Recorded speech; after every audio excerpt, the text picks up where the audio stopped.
Hello, today we want to take you through some of our payroll forgiveness application reports. First, you're going to go into your payroll tab and then into the CV dashboard, and you'll see that some of the reports will come up. You have a forgiveness application tab.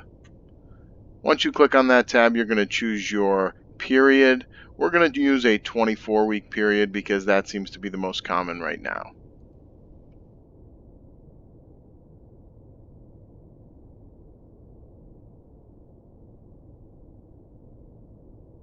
You just hit OK, and it starts to populate the information that you need to complete the forgiveness application. Now, the information that these reports are going to give you is not going to complete the application for you.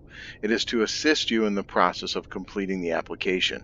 You will still need to export this information, do further calculations, and add additional information in order to complete your forgiveness application with guidance from your banker. So first you're going to have to choose whether or not you can use an easy form or the full form. That is a conversation that you should have with your banker before you start this process. We will assume that you're going to have to use the long form. So we'll go into this payroll cost report.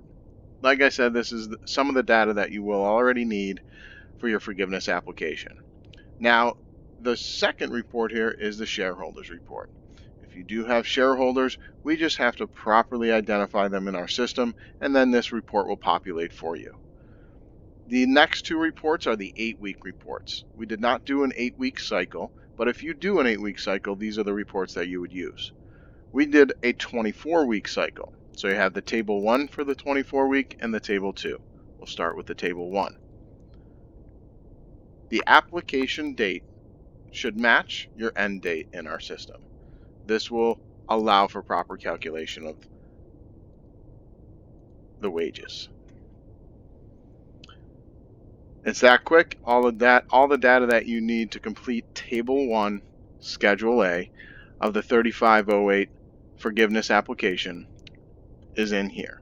Like I said, this information is to assist you in completing the application. You will need to do further calculations, review the information, and make sure that you need any other documentation that your banker requires. If there's data that you need from the 24-week table 2, it will populate in this table. The data for this application we don't need for this company. This is our demo company, but yours would populate. The last report here is the FTE count, which is your full-time equivalent count, and it gives you your full-time equivalent for the period that you ran this for. Another thing I wanted to show you about the Schedule A Table 1 is that if you scroll down to the bottom, you'll have totals. These totals correspond to fields on the loan forgiveness application. This key will tell you which box each total goes in.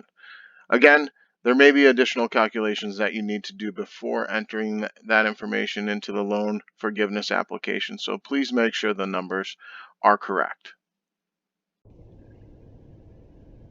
Also, on the payroll cost report and the Schedule A Table 1 report, it will cap any employees that exceed the $100,000 threshold.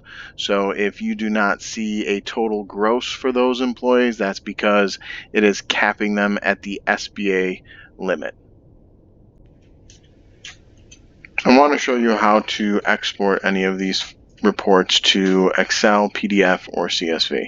Whatever your preferred format is, you can simply go over to that format, click export, and it will export into your Excel file. Now you can take that Excel file, do any other calculations that you need to do prior to entering it into your forgiveness application. The final thing I want to show you is if you would like to print a nicely formatted report as part of your support documentation for your bank, what we would suggest is that you run these reports and that you right click on the screen and click print.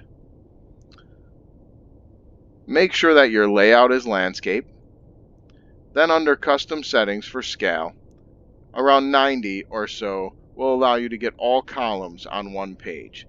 If you have more employees than 4, then obviously there's going to be more than one page, but at least all the columns will be on one page. This is a nicely formatted report that you can provide as supporting documentation. It has our logo, show the payroll company. This would be in addition to your 941s, your quarterly reports, and any other payroll registers that a bank may require. Check with your bank on the supporting documentation that they will require, because each bank may ask for something different. And that's all we have for you today. So please let us know if you have any questions. Please reach out to your payroll specialist and we'll get that answered as soon as we can. Thank you very much.